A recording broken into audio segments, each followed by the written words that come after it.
Hi, I'm Harolyn Long, and I decided I wanted to be an art teacher in the 5th grade when my art teacher was so horrible she never left her chair unless there was a fire drill.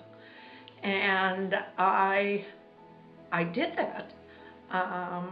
I pursued that career from the time I was 10 years old until I finished college. And I did teach art for 11 years.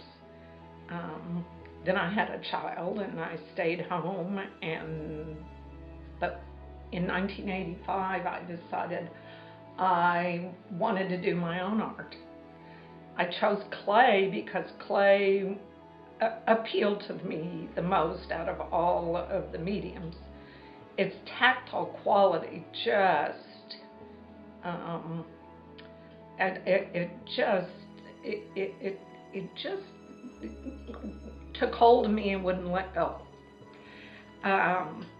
It also, the more I learned about clay, the less I knew. My work is influenced by Japanese art. Its simplicity is just extraordinary. And I also use a Japanese firing technique called raku. I strive in my artwork to have what the Japanese have in their minimalism, but I also want to always have strength in my artwork.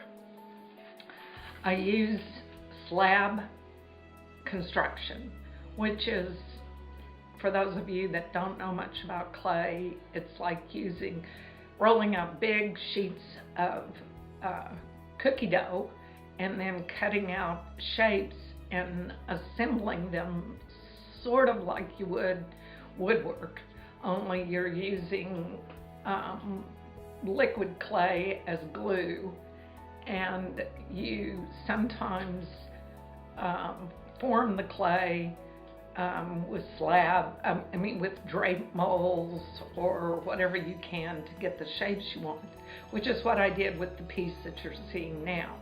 I draped the two sides using cloth suspended between two pieces of wood so that they would have the curve on the sides, and then put the two pieces together.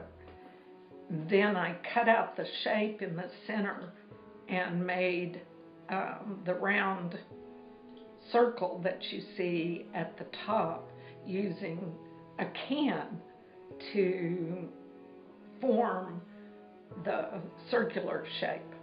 Once it had assembled, I fired it, and then once the first firing had happened, I went back and airbrushed the glaze on through Japanese rice paper, giving it a slight texture. And then I did the raku firing, which basically what that is you put the piece into the kiln. Once it becomes molten, which is looks like the inside of a volcano, I pulled the piece out with tongs, put it into a metal container and filled it with combustibles, leaves, straw, whatever I had at home, and it immediately ignites, and you clamp a lid on the top of it, and the smoke turns the areas that are black, the dark color that you see, and then the glaze that's on the piece resists the smoke and retains the white areas. So I hope that I explained what I did, and I hope you enjoy the piece, and thank you for listening.